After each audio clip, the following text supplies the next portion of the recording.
3교시 시작하도록 하겠습니다. 손해배상 책임과 보정 설정인데 시험에 2문제 정도 출제됩니다. 손해배상은 중개행위와 관련된 것, 공인중개사법상은 중개행위와 관련되는 것만 손해배상을 합니다. 그래서 이때 중개행위인지 아닌지의 판단은 주관적인 게 아니라 객관적으로 판단합니다. 객관적, 주관적 나오면 무조건 X입니다. 그 직원이 만약에 예를 들면 퇴근해가지고 나이트클럽에서 부킹하다 싸움해가지고 손해 입힌 거는 중개행위 아니죠? 그 사장이 책임질 필요 없습니다. 근데 직원이 손님한테 계약금 받은 거 떼먹고 도망가면 그건 객관적으로 중개행위로 본다, 판례가. 그래서 사장이 책임져야 된다. 이게 판례의 입장입니다. 중개행위인지 아닌지는 판례에 있고 법조문에는 없습니다. 어떤 게 중개행위인지는. 자, 그 다음에 특이한 게 우리는 공인중개사법은 고의로 일부러 손해 입힌 것도 손해배상 해줍니다. 근데 자동차보험이나 생명보험이나 화재보험은 고의로 사고 낸 거는 배상이 보험금 안 나갑니다. 음주운전차도 보험 안 된대요. 자동차보험. 음주운전하면 보험 안 된다고요. 근데 우리는 고의도 배상을 해줍니다. 재산상 손해만 배상해 줍니다. 정신적 손해, 위자료는 배상해 주지 않습니다. 다른 사람의 중개행위 장소 제공해도 손해배상해야 됩니다. 그 손해를 배상해야 된다. 이게 시험에 출제됐습니다. 그 손해라는 게 뭐냐면 보험가입은 우리 얼마 해요? 개인은 2억 가입하죠? 2억 가입했는데 서울에서 15억 손해를 입혔으면 15억 다 배상해야 된다고. 보험회사에서 2억 배상해주고 나머지 13억은 개인재산으로 배상해야 된다고요. 그 손해라는 건 손해 입은 전액을 다 해야 된다 이 말이에요.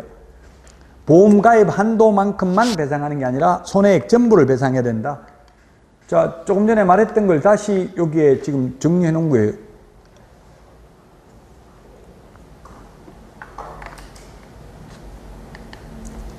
자, 보정 설정 시기 요거는 암기 프린터 56번에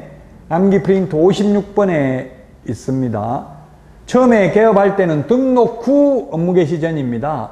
등록하기 전에 무등록 중개업자는 보정가입이 안 됩니다. 무등록 중개업자는 보정가입이 안 된다.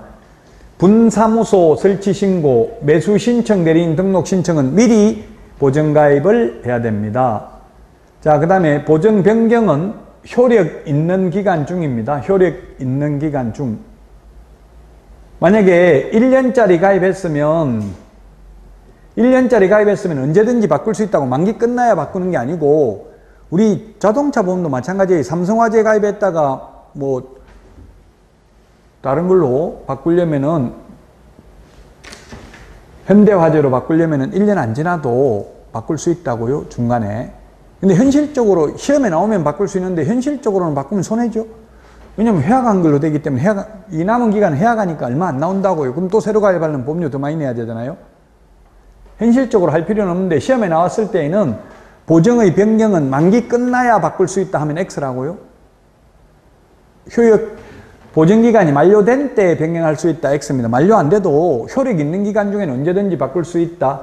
만료되었을 때는 만료일까지 다시 가입해야 된다. 자동차 보험은 만료 하루 전에 가입해야 될 거예요 아마. 그런데 이거 우리는 만료일까지 가입하면 되고요. 손해배상 해주고 나면 15일 이내 재보정 설정이다. 15일은 암기 프린트 49번에 있습니다.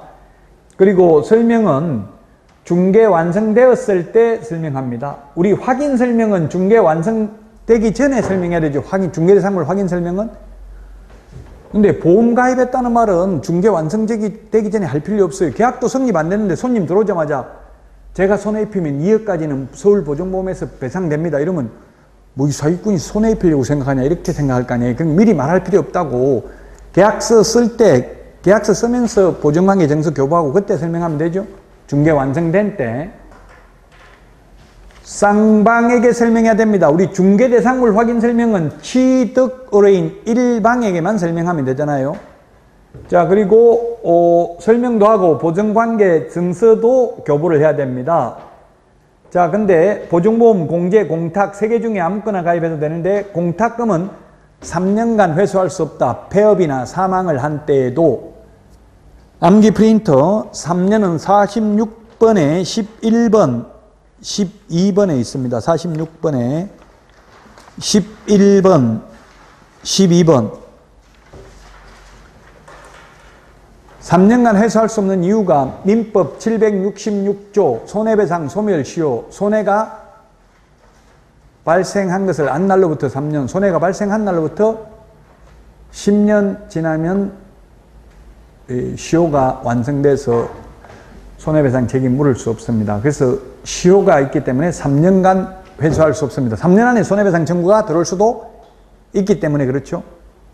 그럼 얼마냐고요? 똑같아요. 2억 이상, 개인은 2억 이상, 법인은 4억 이상 맡기는 거. 근데 현실적으로 공탁하는 사람은 단 한 명도 없어요. 이론적으로는 가능하고요.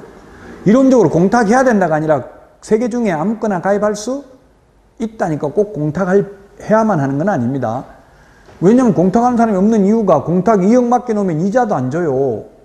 이자도 안 주는데 또 폐업해도 3년 동안 회수도 안 돼요. 그럼 이자가 뭐 지금 한 1%라고 2%라고 가정하면 이자 2%는 넘게 주는 것 같은데요. 저축하면 요즘 예금하면 그 2% 이자라고 치면 2억 맡기면 얼마예요? 400만 원이잖아요. 이자만 해도. 근데 보험료가 24만 원 정도밖에 안 돼요. 1년 보험료가.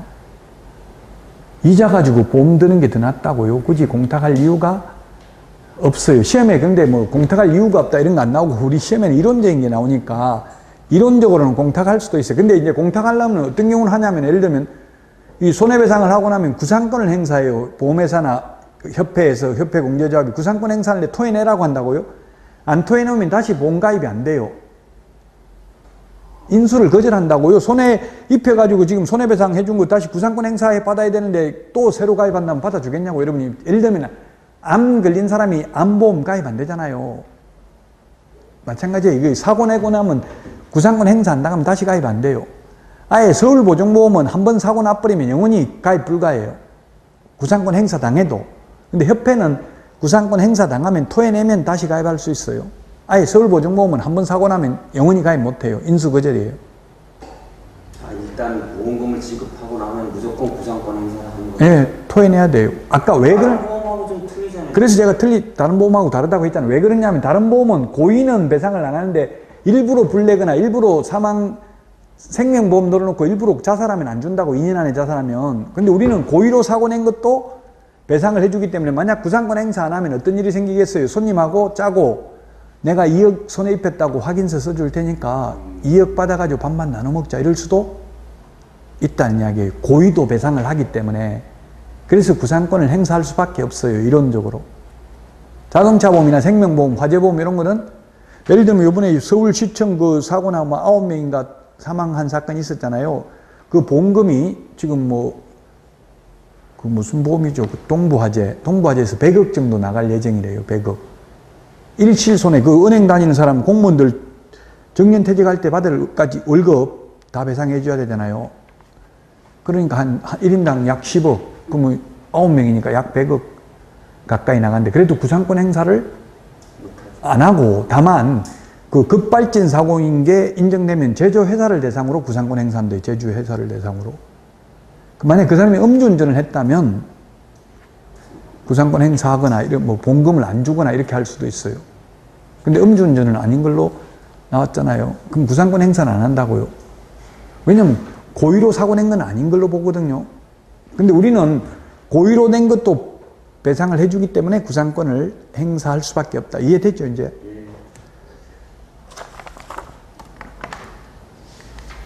자, 보정설정금액, 법인 4억, 분사무소 2억, 그 다음에 개인 2억, 특수법인 2천만 원. 뭐 지금 여러분들 헷갈릴 수 있는데 제가 금액은 말하지 않겠습니다. 내년부터 이것도 지금 정부에서는 올리라고 그래요, 이게. 지금 집 하나가 2억 안 되는 집은 거의 없잖아요, 우리나라에 지금. 그럼 손해 입히면 2억 가지고는 부족하다고 보고 이걸 지금 올리려고 하고 있어요, 내년부터. 내년부터 이제 개업하려면, 여러분들 개업할 때는 교육도 더, 지금 우리 28시간 이상 32시간 이하잖아요, 실무교육도. 이것도 아마 2배 정도 늘어날 가능성이 있어요. 내년부터는 이제. 정부에서는 전세 사기 이런 것 때문에 더 교육을 강화하라고 지금 방침을 정했어요. 교육도 강화하고 보정설정금액도 높이라고.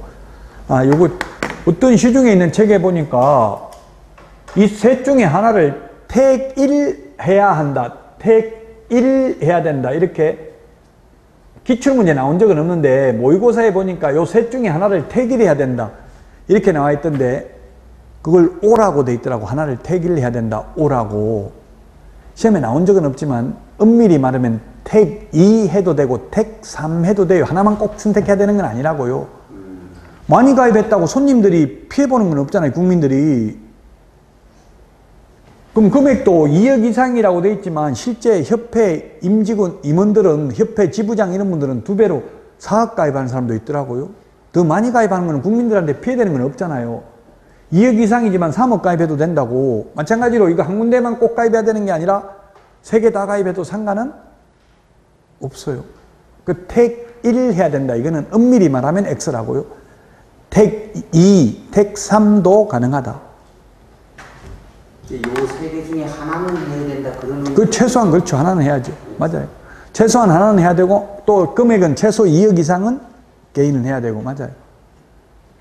그 현실적으로는 거의 90% 이상이 협회 공제 가입하고 있습니다. 서울보증보험에 가입한 사람도 좀 있고요. 공타 가는 사람은 없습니다. 현실적으로는. 자, 그러면 보증금 지급 절차인데요. 의뢰인이 일단 손해가 발생해야 됩니다. 손해 발생했다는 걸 입증해야 돼요. 그래서 합의서 있어야 돼요. 합의서 있으면 되는데 그래서 제가 아까 이야기했잖아요. 합의서 써줄 테니까 2억 손해 입혔다고 합의서 써줄 테니까 2억 받아가지고 우리 반 나눠 먹자 이렇게 할 수도 있으니까 구상권을 행사할 수 있다고요. 그러면 현실적으로 합의 안 해줍니다. 그러면 현실적으로 합의 안 해주면 판결문 받아야 돼요. 손해배상 청구서.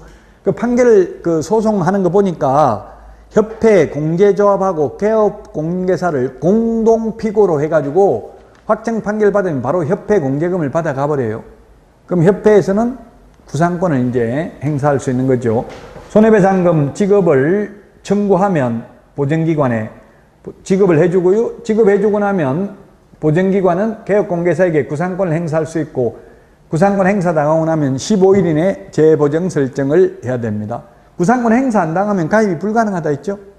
법조문에는 안 나와 있지만 보험 인수를 거절합니다. 아예 안 받아줘요. 보험회사에서. 저도 자꾸 보험회사 전화 와가지고 무슨 보험 암보험 이런 거 들으라 하길래 제가 지금 안 걸렸는데요. 이러니까 저는 다 끊어버리더라고. 아예 안 걸린 사람은 가입 안 되잖아요. 가입해가지고 하도 가입하라 해서 내가 지금 안 걸렸는데 이러니까 끊어버리더라고. 아예 가입하라 소리 안 해요. 그 구상권 행사하고 나서 구상권에 관한 돈을 납부, 개업공제에 납부하고 나서 15일 이내에 재보증을 아니 뭐 그런 건 없어요. 납부하고 나서 그런 말 없는데 시험에는 그냥 15일 이내 어쨌든 이게 손해배상금이 지급되고 나면 15일 이내 다시 가입을 해야 돼. 현실적으로 구상권 행사를 안 당하면 가입이 안 된다는 이야기지. 시험에는 그렇게까지 현실적인 건 안 나와요. 그냥 15일 이내 가입해야 되는데 시험에는 15일 이내 대신에 30일 이내 이런 식으로 그냥 나올 뿐이고 현실적으로 이제 구상권 행사를 안 당하면 인수를 거절하니까 가입할 수는 없다는 이야기. 그 이해를 돕기 위해서 현실적인 걸 말씀드리는 거고 시험에는 현실적으로 이렇게 나오는 거는 없어요. 그냥 법조문 그대로만 나와요. 자, 계약금 등의 예치 권고 제도고요. 우리 암기 프린트 16번 맨 밑에 있습니다. 암기 프린트 16번 맨 밑에 있는데 계약금 등이란 계약금, 중도금, 잔금이고요. 예치 명의자 7명입니다. 계공은 신체를 보전해야 된다. 이렇게 암기하면 쉽죠. 계공은 신체 보전. 예치 명의자. 시험에 예치 명의자가 아닌 것 해가지고 뭐가 나왔냐면 법원 명의로 예치를 권고할 수 있다. 보조원 명의로 소속공개사 명의로 예치를 권고할 수 있다. X. 제3자 명의로 예치 권고할 수 있다. 매도인 명의로 매수인 명의로 예치 권고할 수 있다. X. 이런 게 출제를 했어요. 계공은 신체 보전 7명 명의로 예치하도록 권고할 수 있고 예치기관은 3군데입니다. 금융기관, 공제사업을 행하는 자, 신탁업자. 그 다음에 반환보증서 발행기관은 금융기관, 보증보험회사입니다. 이때 예치를 하면 그럼 이게 무슨 말이에요? 지금 매도인이 있고요. 매도인이 있고 그 다음에 매수인이 있고 이 매매계약은 쌍무계약이니까 매수인은 매도인에게 돈을 주고 매도인은 매수인에게 등기를 넘겨주면 됩니다. 쌍무계약입니다. 그런데 현실적으로 동시행 관계 있는데 동시행을 안 하고 잔금부터 먼저 치르고 나서 등기 서류를 받잖아요. 치르면서. 등기해야 된다는 말은 등기 서류만 받으면 되는 게 아니라 등기해야 된다는 말은 등기관이 등기부에 기재하는 게 등기하는 거예요. 그 현실적으로는 동시행이 안 되고 매수인이 선의행을 한다고 잔금을 먼저 치르고 있다고 등기가 아직 넘어오지 않은 상태에서 그래서 불안하니까 바로 매도인한테 돈을 주는 게 아니라 이 예치기관에다가 돈을 여기 예치기관에다가 맡겨놨다가 예치기관에서 확실하게 안전장치를 한 후에 등기를 넘겨받는 안전장치를 한 후에 매도인에게 돈을 주는 제도입니다. 이게 계약금 등의 예치 권고 제도입니다. 강행 규정이 아니고 임의 규정이죠. 예치하도록 개업공개사가 거래 당사자에게 권고할 수 있습니다. 예치하자 하고 안 하고는 거래 당사자한테 달려 있습니다. 그럼 예치를 하면은 이게 미리 돈을 매도인이 타가려면은 반환 보증서를 발행해야 돼. 보험회사에 이행보증보험 증권을 끊어다가 제출을 해야 된다고요. 그 보험 들어놓고 보험 들어놓고 미리 찾아갔어요. 찾아가 놓고 또 다른 사람한테 팔아버렸어요. 다른 제3자한테. 그랬으면은 이 보증보험 회사에서 이제 책임을 져야 되겠죠. 그래서 그 보험료를 받는다고 위험보험료, 실비, 보험료를 누가 부담한다? 매수인이 불안하니까 예치하는 거잖아요. 그 매수인이 돈을 낸다고요. 암기 프린터 거기 52번에 동그라미 16번, 암기 프린터 52번에 동그라미 15번, 16번 있는데요. 그 두 개를 비교해야 되겠죠? 16번에 있죠. 52번에 16번. 안 합니다. 그래서 어려운 거예요. 이거 현실적으로는 또 없는데 자꾸 이론적으로 있으니까. 근데 미국 같은 데는 이게 에스크로우 제도라고 해서 있습니다. 이게 미국에는 이 에스크로우 제도를 이용하지 않고는 거래가 안 이루어집니다. 그 우리나라가 굉장히 신용사회입니다. 우리나라는 미국 사람이나 외국 사람, 유럽 사람이나 우리나라에 와보고 깜짝깜짝 놀랜대요. 스타벅스 이런 데다가 뭐 지갑하고 휴대폰 다 놔놓고 화장실 갔다 와도 그대로 있는 게 신기하대. 유럽 같은 데는 가보면 막 가방 조심해라, 지갑 조심해라 계속 했는데도 잠깐 딴 눈 판 사이에 다 훔쳐가 버려요. 그건 전리탄을 행정자가 없나 보네. 있어도 있겠죠. 모르겠어요. 그 나라 법은 모르겠지만 있어도 그는 근데 우리나라는 워낙 CCTV도 잘 돼 있고 뭐 하여튼 우리나라가 이런 거 훔쳐가고 하고 이런 게 좀 없는 편이에요. 유럽은 특히 심해. 유로존 이게 해놓으니까 동유럽에 있는 애들이 건너와서 주로 그러는 것 같아. 프랑스 이런 데 지금 엄청 올림픽 하는데 엄청나게 문제가 되고 있어요. 남미 이런 데도 말도 못해요. 남미 같은데 전부 다 하여튼 우리나라가 굉장히 범죄는 없는 편이에요. 도로율 세계 1위고요. 도로도 우리나라가 최고 잘 돼 있어요. 세계적으로. 도로율. 지금 프랑스나 유럽 같은 데는 가보면 400년, 500년 된 건물 그대로 놔놓고 도로 확장을 안 해놨어요. 그냥 옛날에 있던 도로 그대로 있다고. 우리는 뭐 싹 밀어버리고 새로 다 했잖아요. 자, 문제 보겠습니다. 82페이지. 82페이지. 2번 문제. 틀린 것. 손해배상에 대해서 틀린 것. 업무 개시 전에 등록 후 업무 개시 전에 보증보험이나 공탁 이렇게 되어 있네. 이 세 개 중에 최소한 한 개는 가입해야 된다는 이야기죠. 세 개 다 해도 되고요. 자, 그 다음에 변경은 이미 설정한 보증의 효력이 있는 기간 중에 바꿀 수 있다고 했습니다. 만기 안 끝나도. 자, 그 다음에 만료되었을 때는 만료일까지, 만기 끝나면 만료일까지 다시 설정을 해야 되고요. 4번 이런 보정 설정을 안 하면 등록을 취소할 수 있습니다. 그 다음에 아까 손해배상 하고 나면 30일이 아니고 며칠 이내에 다시 가입해야 된댔어요? 15일. 그래서 5번이 정답입니다. 이렇게 기출문제 이렇게 출제됐습니다. 기출문제가 중요합니다. 이대로 똑같이는 안 나오지만 이게 약간 여기서 변형해가지고 이걸 알고 있으면 풀 수 있도록 그런 식으로 나온다고요. 모든 과목이 다. 그 기출문제가 쉽죠. 쉬운 걸 정확하게 이해하면서 뭐 이런 거 숫자를 물론 이해할 수 있는 건 아니지만 어쨌든 기출문제 패턴을 잘 익히셔야 돼요. 기출문제가 그대로는 안 나지만 그 패턴대로 나온다는 이야기예요. 최소한 80%는 100% 다 똑같이 나오지는 않지만 급격하게 기출문제와 다르게 출제를 하려면 그걸 공고를 해야 돼. 이제 앞으로는 주관식으로 내겠다. 앞으로는 어렵게 내겠다. 이런 걸 공고하지 않으면 80%는 똑같이 내야 된다고 과거 기출문제하고 유형이. 자, 4번입니다. 83페이지 4번입니다. 손해배상에 대해서 옳은 것입니다. 아까 이야기했잖아요. 설명은 언제 한다고 했어요? 중개대상물 확인 설명은 중개 완성되기 전인데, 손님 들어오자마자 나 지금 내가 손해 2억 입히면 서울보증보험에서 배상됩니다, 이 말 하면 손님이 좀 뭔 이야기 하는데 지금 사기치려고 생각하냐 이런다 했죠. 그래서 중개를 개시하기 전에 하는 게 아니라 중개 완성된 때 설명을 합니다. 자, 그 다음에 업무 개시 후에 가입하는 게 아니라 업무 개시 전에 가입해야 되고요. 그 다음에 중개 행위를 함에 있어서 손해를 입힌 경우에는 고의가실과 관계없이, 이게 X네요. 고의가실이 있어야 돼요. 고의가실 관계없이 손해가 발생한 경우는 개업공개사가 배상할 책임이 없죠. 개업공개사 잘못이 전혀 없다면 배상할 책임이 없어요. 배상 요건이 3가지가 있어요. 고의가실이 있거나, 또는 직원의 고의가실이 있거나, 또는 다른 사람의 중개행위 장소로 제공하여 의뢰인에게 재산상 손해가 발생해야 되죠. 고의가실도 없다면 배상할 필요 없고요. 자, 그 다음에 공탁금 아까 봤잖아요. 5년이 아니고 몇 년간? 암기 프린트 46번에 11번. 몇 년간 회수 안 된다 했어요? 3년. 민법 766조 손해배상 소멸시효 3년이라고 했습니다.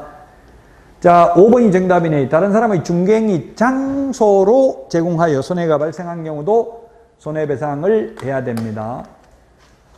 자, 다음은 84페이지 6번 문제입니다.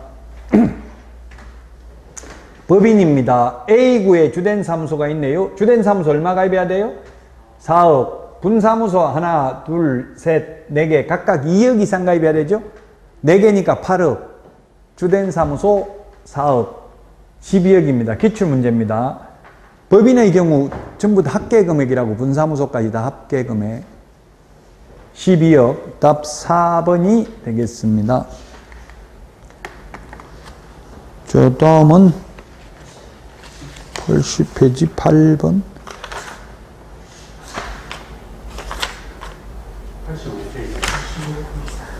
85페이지네요. 85.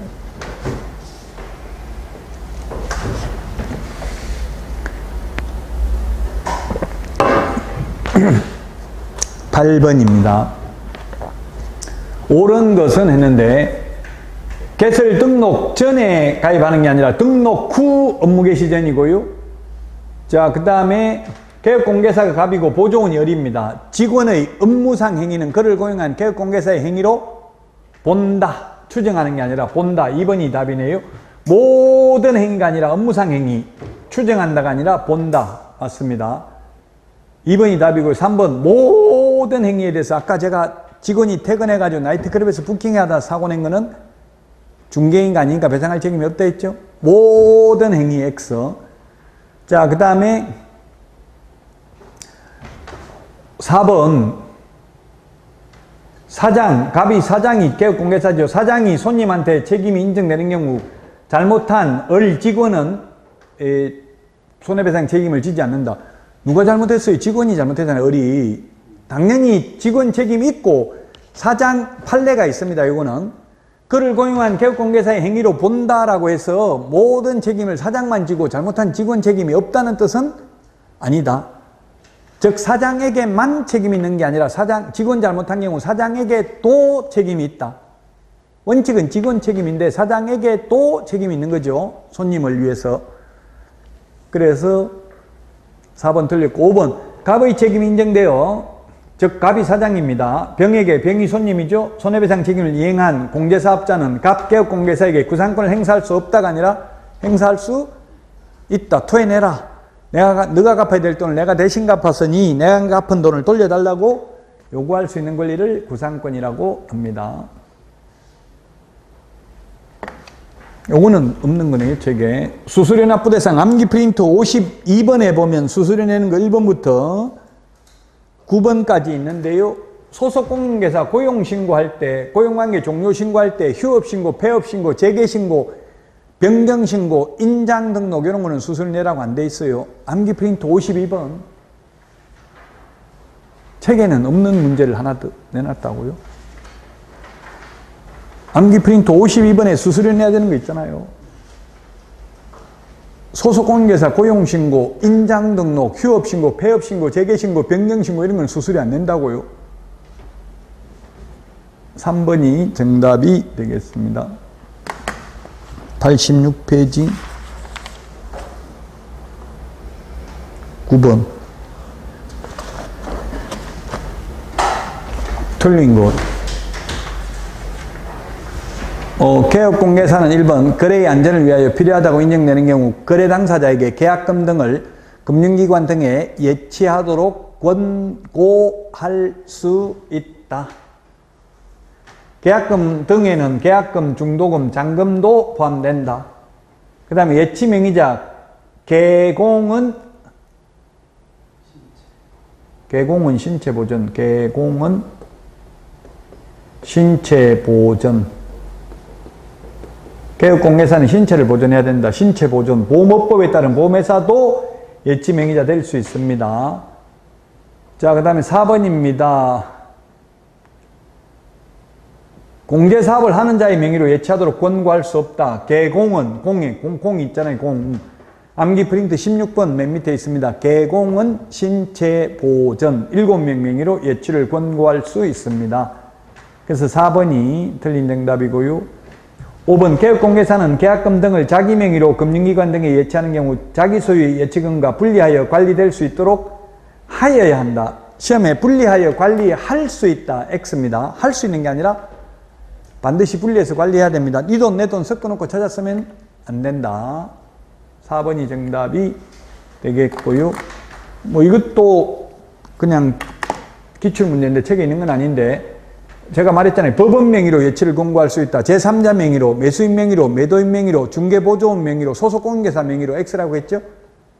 명의자 7명, 개공은 신체보전 7명 명의로 예치를 권고할 수 있다. 이런 식으로 기출문제 나왔다고 말씀을 드리는 거예요. 번호 안 적어놨으니까 책에는 없다는 이야기예요.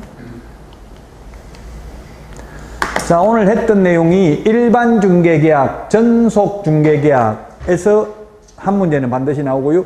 부동산 거래 정보망에 대해서 한 문제 출제되고요. 반드시. 그 다음에 개업공개사 등의 의무와 책임. 의무와 책임이 뭐가 있었습니까? 하면 안 되는 것, 금지행위. 시험에 한 문제에서 3문제 나옵니다. 금지행위. 반드시 한 문제는 나오고요. 3문제까지 나올 수 있고요. 그 다음에 확인 설명 의무. 확인 설명 의무. 그 다음에 계약서 작성 의무. 손해배상 책임과 보정 설정. 2문제 출제됩니다. 2문제. 5문제, 6, 7문제. 그 다음에 또 뭐가 있었어요? 비밀 준수 의무. 그 다음에 선량한 관리자의 주요 의무는 판례가 인정한다고 했고요. 품위유지, 신성실, 공정중개 이런 게 다 의무가 되겠죠. 그래서 오늘 한 내용이 8문제 정도는 출제가 됩니다. 자, 다음 주에 이제 해야 될 게 중개 보수가 2문제 출제됩니다. 보수 계산하는 거 1문제, 보수 일반적인 내용 1문제에서 2문제 출제되고요. 요번에 확인설명서 서식이 달라진 게 옛날에는 오피스텔의 경우에는 업무시설이었기 때문에 확인설명서 2의 서식에 기재를 했어요. 오피스텔은. 요번에 7월 10일부터 주거용 오피스텔의 경우는 1의 서식에 기재하도록 바뀌었습니다. 주거용 오피스텔은. 그럼 주거용인지 비주거용인지 판단은 공부에 나타나는 게 아니라 실질적으로 판단한다는 게 국토부 유권해석이더라고요. 제가 민을 넣어보니까. 확인설명서 서식이 종전에는 오피스텔의 경우에는 2의 서식 비주거용에 기재했다고요. 근데 이번 7월 10일부터는 주거용 오피스텔은, 그래서 제가 물어봐서 그럼 주거용 오피스텔이면 85제곱미터 초과하면 1의 서식에 기재했는데 중개보수는 그럼 주택에 대한 보수를 안 받고 85제곱미터 초과하는 경우 0.9% 받아도 됩니까? 하니까 예, 그는 받아도 됩니다 이러더라고요. 주택에 대한 중개보수하고 주택외가 다르잖아요. 그래서 주거용 오피스텔의 경우에는 1의 서식에 기재는 하지만 중개보수의 경우는 85제곱미터 초과하면 0.9% 받아도 된다고. 85제곱미터 이하 주거용 오피스텔은 매매는 0.5, 임대차는 0.4범위 내에서 받을 수 있죠. 여기서 2문제. 그 다음에 협회는 설립할 수도 있고 안 할 수도 있고 협회 회원으로 개업공개사는 가입할 수도 있고 안 할 수도 있다. 한 문제 정도 출제되고요. 공제운영위원회 이게 나올 확률이 가장 높고요. 그 다음에 교육제도 5개 교육제도가 있습니다. 암기 프린트 53번에 있는데 이 교육제도를 내년에 강화한다니까 이번에 정부에서 아마 교육제도는 반드시 내겠죠. 전세 사기 때문에 교육을 강화시켜야 된다라고 지금 주장하고 있습니다. 자, 그 다음에 조금 전에도 수수료 봤잖아요. 수수료 내는 거. 암기 프린트 52번에 있는 거 수수료. 그 다음에 포상금. 포상금이 공인중개사법에 포상금 있고 부동산 거래 신고 등에 관한 법률 포상금 있습니다. 여기 합해서 최소한 한 문제 이상은 나옵니다. 한 문제에서 3문제까지 나올 수 있습니다.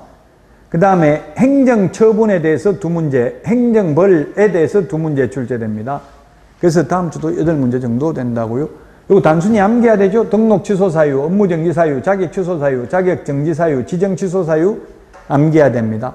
3년에 3천만 원, 1년에 1천만 원, 500만 원 이하가 되려 100만 원 이하가 되려 암기해야 됩니다. 4문제 나온다고 10점입니다. 10점. 공인중개사법이 아닌 다른 과목에서는 이렇게 행정처분이나 또는 벌칙이 시험에 거의 안 나오죠. 이건 그러면 판사나 검사는 알겠어 모르겠어요. 3년에 3천만 원, 1년에 1천만 원. 판검사도 당연히 몰라요. 저는 강사는 알지만 판검사들은 이거 벌칙 암기 못한다고요. 자, 여기까지 하고 잠깐 쉬었다가 1일 모의고사 하도록 하겠습니다.